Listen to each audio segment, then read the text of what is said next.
باقاعدہ اس تقریب کا آغاز ہوا چاہتا ہے، تو میں ملتمس ہوں جناب اعلیٰ نمبردار مدد سے قرآن پاک کی تلاوت سے اس اجلاس کا آغاز کروں۔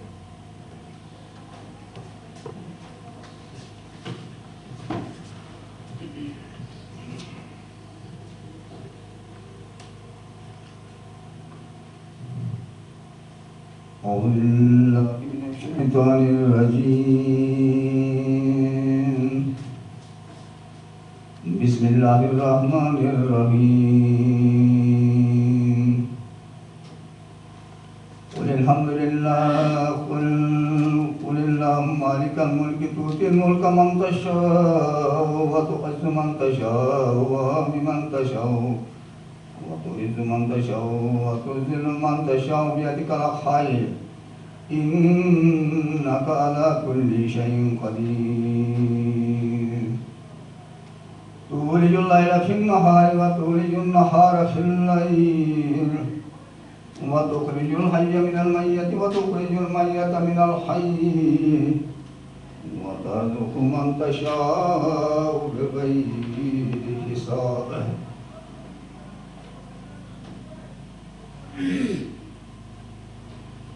تولج الليل في النهار وتولج النهار في الليل وتخرج الحي من الميت وتخرج الميت من الحي وترزق من تشاء بغير حساب. ترجمہ: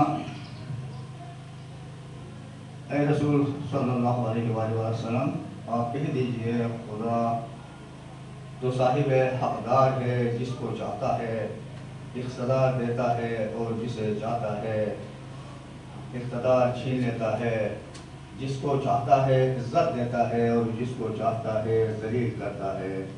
سارا خیر تیرے ہاتھ میں ہے اور تو ہی ہر شے پر قادر ہے.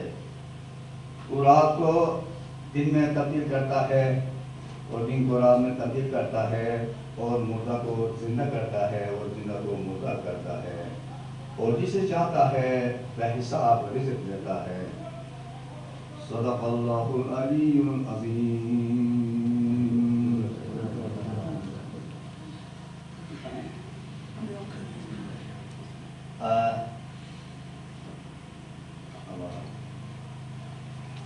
جاتا کاکا حکم کے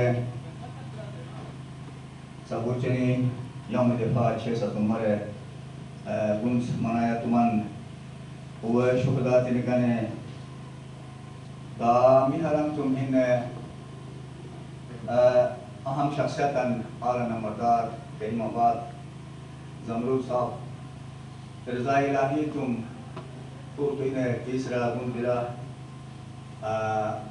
خدا انہیں روح مغفرت تیس دا اجتماعی دعا چند شہداء تین کے دامتون نمبردار حضور. اللہ اکبر. بسم اللہ الرحمن الرحیم. الحمدللہ رب العالمین الرحمن الرحیم مالک یوم الدین ایاک نعبد و ایاک نستعین اهدنا الصراط المستقیم صراط الذین انعمت علیہم غیر المغضوب علیہم ولا الضالین. بسم اللہ الرحمن الرحیم. قل هو اللہ احد اللہ الصمد لم یلد ولم یولد ولم یکن له کفوا احد. بسم اللہ الرحمن الرحیم. قل هو اللہ احد اللہ الصمد لم یلد ولم یولد ولم یکن له کفوا احد. بسم اللہ الرحمن الرحیم. قل هو اللہ احد اللہ الصمد لم یلد ولم یولد ولم یکن له کفوا احد. بسم اللہ الرحمن الرحیم. تبارک الذی بیدہ الملک وهو علی کل شیء قدیر الذی خلق الموت والحیاة لیبلوکم ایکم احسن عملا وهو العزیز الغفور. وصلی اللہ علی سیدنا محمد وآلہ الطیبین الطاہرین. اللهم صل على محمد وآل محمد. اللهم صل على محمد وآل محمد. اللهم صل على محمد وآل محمد. برحمتك يا ارحم الراحمين.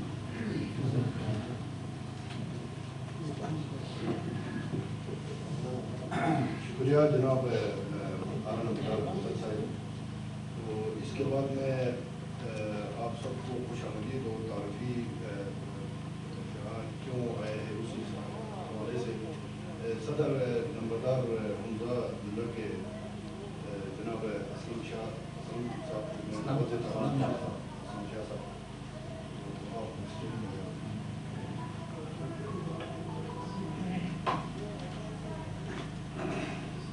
بسم اللہ الرحمن الرحیم. عالی قدر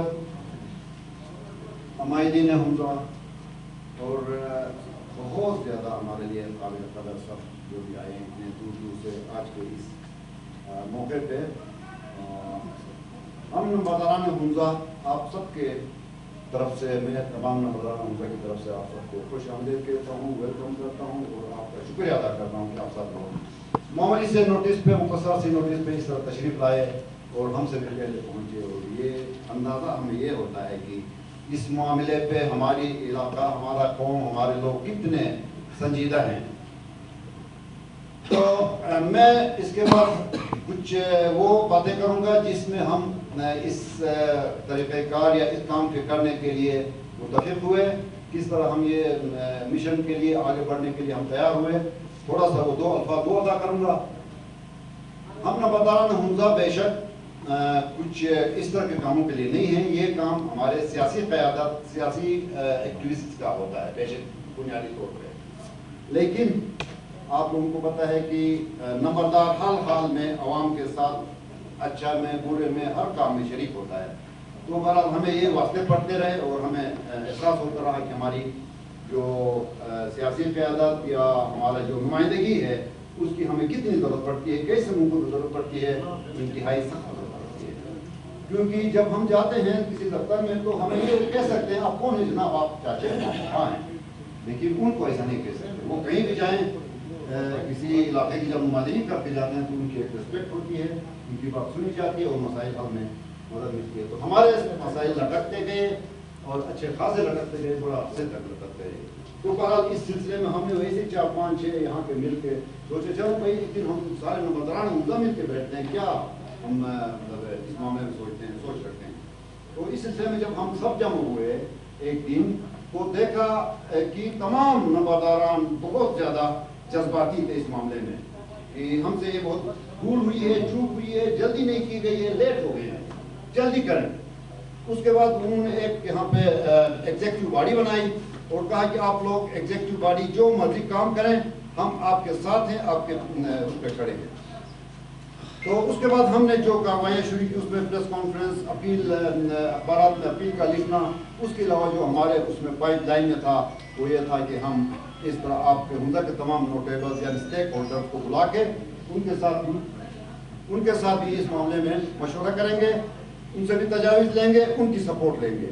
تو آج اس سلسلے کی پہلی کڑی ہے. آپ سب کو یہاں اس لیے جمع کیا ہے کہ ہم نے آپ کی جو وہ ہے ہدایات, آپ کی کہے ہوئے پہ کام کرنے کے لیے آپ کی ہمیں مشوروں کی اور اس کی ضرورت ہے. آج کی اس مجلس میں, محفل میں کیا کیا باتیں ہونی چاہیے؟ Very simple. ایک ہی ایجنڈا ہے ہماری سیٹ کا. سیٹ کے علاوہ کسی قسم کی کوئی بات یہاں پہ نہیں ہونی چاہیے, کیونکہ اچھی خاصی گیدرنگ ہے, جمع ہیں بہت سارے لوگ, سب نے اپنا اپنا موقف دینا ہے, تھوڑی سی بات کرنی ہے, مختصر بات ہونی چاہیے, لیکن صرف سیٹ سے ریلیٹڈ ہونی چاہیے کہ حمزہ کے 2 حلقے یا 3 حلقے ابھی تک کیوں نہیں بنائے جا رہے ہیں. اس کے لیے اگر کوئی پارٹی بات کرتی ہے یا کوئی سول ادارہ بات کرتا ہے تو اب تک اس نے کیا کیا اس کے لیے محنت یا کوشش کی ہے. نہیں کی ہے تو ٹھیک ہے, نو پرابلم, ہم سب اسی میں مطلب لاپرواہ ہو کے بیٹھے ہوئے تھے, سوئے ہوئے تھے.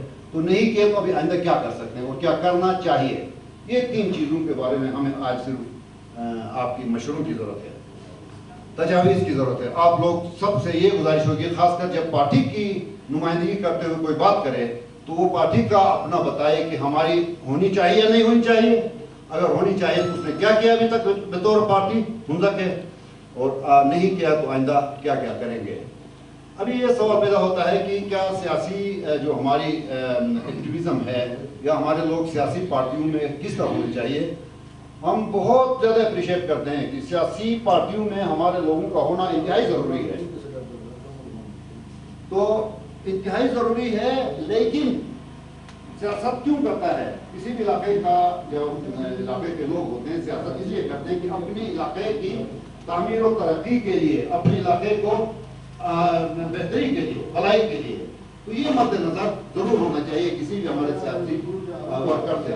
بہرحال ہم بطور نمبرداران حمزہ آپ سب کے دلی مشکور ہیں کہ آپ سب نے جس پر جوش و خروش کا حصہ لیا ہے، اور ہم امید رکھتے ہیں کہ ہمارے آئندہ آنے والے جو اس جدوجہد میں ہمارے ساتھ شریک ہوں گے، ہمارے اس پہ کھڑے ہوں گے.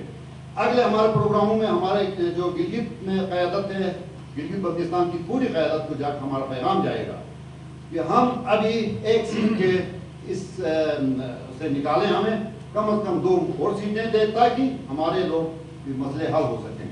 ہم بہت زیادہ اس میں نقصان اٹھا چکے ہیں، ہماری کالجوں کی یونیورسٹیوں کی سیٹوں کے حساب سے یا فنڈز کی کمی کے حساب سے. اور اس کے بعد اگر پھر بھی بحال نہیں ہوتا تو ہم پورے فیڈرل لیول پہ، وفاقی لیول پہ بھی ہم کوشش کریں گے. صدر مملکت، وزیر اعظم پاکستان اور وزیر امور کشمیر چیف کو بھی اس معاملے میں اختیارات ہیں، ان کے پاس جائیں. اور آخری حل کے طور پہ ہم ایسی اس عدالت میں جائیں گے جس کے اختیار میں، دائرے اختیار میں یہ آتا ہے. ہمیں سیٹ ابھی مانگی نہیں ہے، ہمیں ملی ہوئی ہے سیٹ. 2004 میں ہمارے کچھ بزرگوں نے جو کارروائی کی ہے ہمیں نہیں بھولنا چاہیے. ہم ان کو اپریشیٹ کرتے ہیں.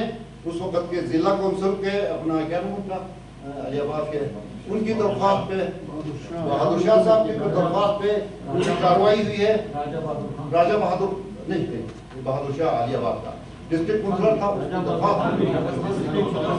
اچھی بات ہے. چلیں بڑا اس وقت ضلع کونسل کے انہوں نے مل کے درخواست دی ہے جس کے اوپر کارروائی ہوئی ہے. اور الیکشن کمیشن گلگت نے ایک وہ قائم کیا، الیکشن کمیشن، وہ کمیشن قائم کیا. کمیشن نے باقاعدہ منظور کیا ہے کہ اس علاقے میں 2 حلقوں کی ضرورت ہے اور آنے والے الیکشن یعنی 2004 کے الیکشن میں ان کے اوپر انتخابات ہونے چاہیے. لیکن وہ سرخ فیتے کا شکار ہونا اور اس کے اوپر ایک لیٹر لکھنا کہ ابھی سب پہ الیکشن ہے، ابھی ہم اس موقع پہ الیکشن نہیں کروا سکتے ہیں، تو ہم الیکشن اگلے الیکشن کے اوپر اس کو کرائیں گے. اگلے الیکشن میں نہ کروانا بھی ہمارے ساتھ زیادتی ہے. ہم یہ پوائنٹ لے کر ہم کورٹ میں جا رہے ہیں کہ ہمیں سیٹ ملی ہوئی ہے، صرف الیکشن نہیں کروا رہی ہے گورنمنٹ، جو ہماری صوبائی گورنمنٹ ہے. تو ایک دفعہ پھر میں آپ سب سے گزارش کروں گا کہ ایجنڈے کے اوپر رہیں اور مختصر بات، ٹو دی پوائنٹ بات ایجنڈے کے اوپر، اس کے علاوہ کوئی باتیں نہ کریں تاکہ کم از کم وقت میں زیادہ تر لوگوں کی ہم موقف سن سکیں. آپ سب کا بہت شکریہ. تو والسلام. مہربانی جناب میجر اسلام شاہ صاحب. اس کے بعد میں ضابطۂ اخلاق کے لیے جو قرارداد لکھی گئی ہے اس کو اب تک پہنچانے کے لیے میں سلطان مدد نمبردار صاحب سے ریکویسٹ کروں گا آپ کے سامنے بیان کریں.